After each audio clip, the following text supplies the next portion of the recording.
Assalamualaikum warahmatullahi wabarakatuh. Perkenalkan, nama saya Miftahul Jannah dengan NIM 210603110043. Saya mahasiswa kimia Fakultas Sains dan Teknologi UIN Maulana Malik Ibrahim Malang. Di sini saya akan menjelaskan mengenai sejarah asam dan basa. Baik, pada slide pertama ditampilkan beberapa contoh asam dan basa. Untuk asam itu seperti cuka apel, jus jeruk, dan buah lemon. Kemudian contoh basa itu seperti pembersih kaca, sabun mandi, dan baking soda. Lanjut pada slide kedua. Jadi sejarah asam basa itu dibagi menjadi beberapa bagian. Yang pertama adalah pada zaman kuno. Pada zaman kuno, untuk mengetahui asam atau basanya, mereka para ilmuwan mencicipi sesuatu dan mengkategorikannya sebagai asam, pahit, manis, dan seterusnya. Hal-hal yang terasa asam akan memunculkan kata asam. Asam berasal dari kata Yunani, oxein, yang bermutasi menjadi acere yang artinya membuat asam. Kemudian, kata muncul karena ada hal-hal yang pahit. Basa dalam bahasa Arab yang berarti panggang dalam wajan atau abu tanaman. Selanjutnya, masih pada zaman kuno, pada tahun 700-an, ahli kimia Arab Jabir bin Hayyan mempersiapkan asam nitrat dan memanaskan kalium nitrat KNO3 dan larut gas yang dihasilkan di dalam air. Kemudian, basa diperoleh karena proses pemanggangan abu serta mengolah dengan air dan kapur, CaOH2. Kemudian menghasilkan NaOH dan KOH yang merupakan dua basa paling klasik dan digunakan dalam pembuatan sabun. Selanjutnya, pada abad ke-13, ahli kimia mencampur asam nitrat dengan asam klorida untuk membuat aqua regia yang satu-satunya zat yang dapat melarutkan emas.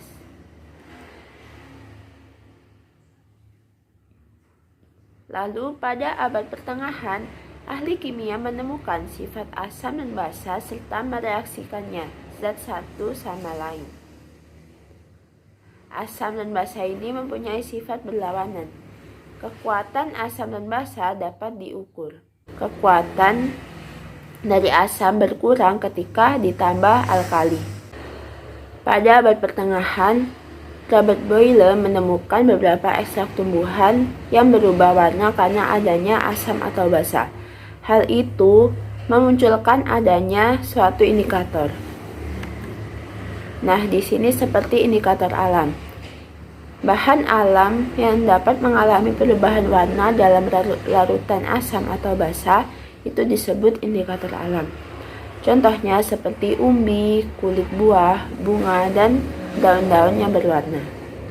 Selanjutnya, pada abad ke-18, Lavoisier di tahun 1743 sampai 1796 menemukan gagasan bahwa senyawa unsur atau esensi tertentu dalam asam akan bertanggung jawab atas keasamannya.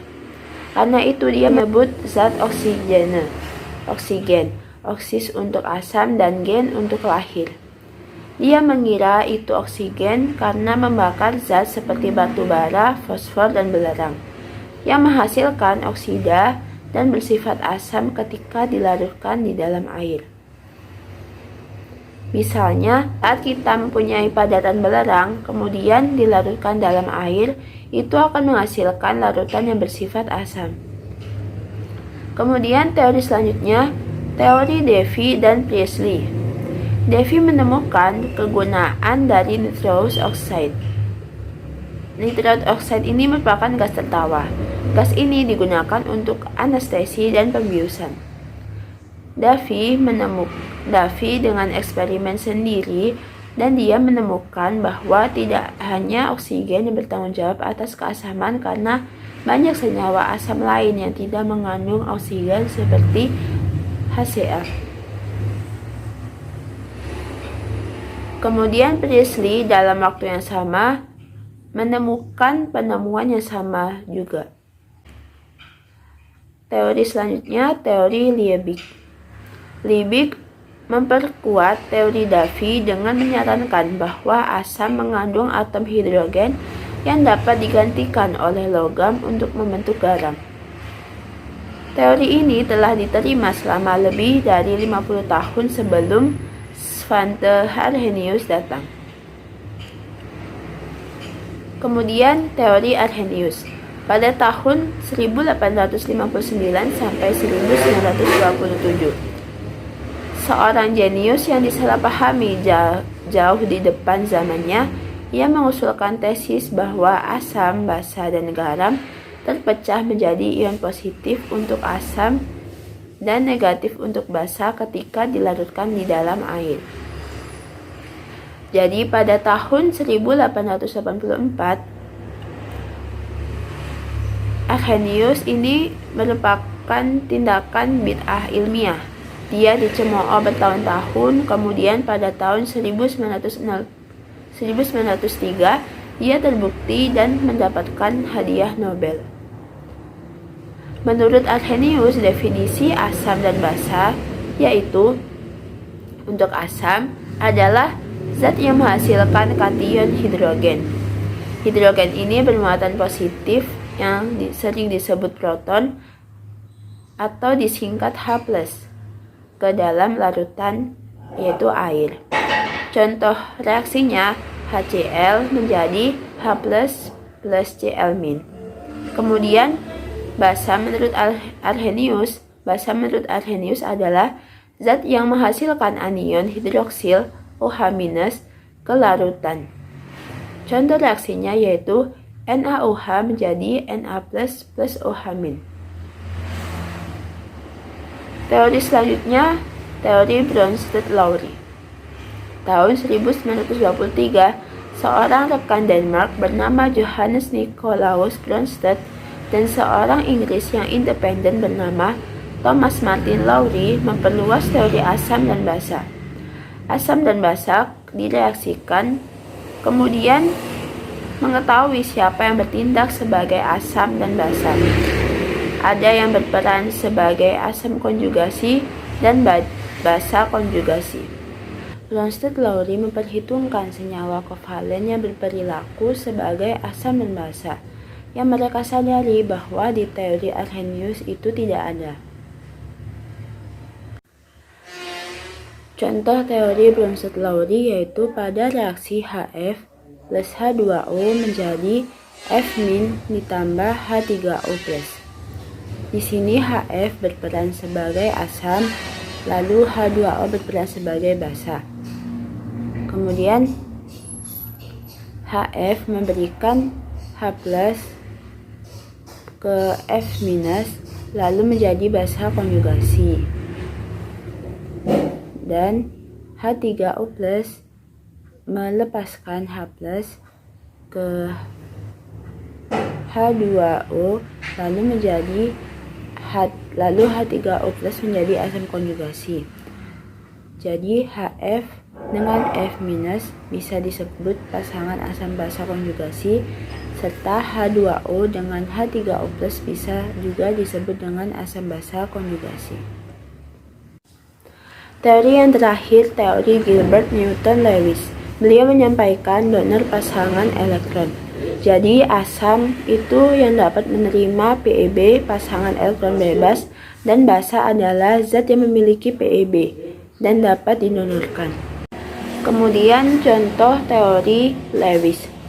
Pada reaksi H2O plus HCl menjadi H3O plus Cl-. Di situ terlihat bahwa H2O mempunyai dua pasang elektron bebas, dan pada produk H2O itu akan menjadi H3O+. Dari dua pasang elektron bebas menjadi satu pasang elektron bebas, artinya H2O sudah mendonorkan elektronnya. Kemudian pada Cl mempunyai 6 elektron valensi atau bisa disebut 3 pasang elektron bebas. Karena keelektronegatifan HCl sangat tinggi dari atom H, sehingga ikatan pada HCl sangat ditarik oleh Cl-. Karena akibatnya elektron H kekurangan dan menjadi H+.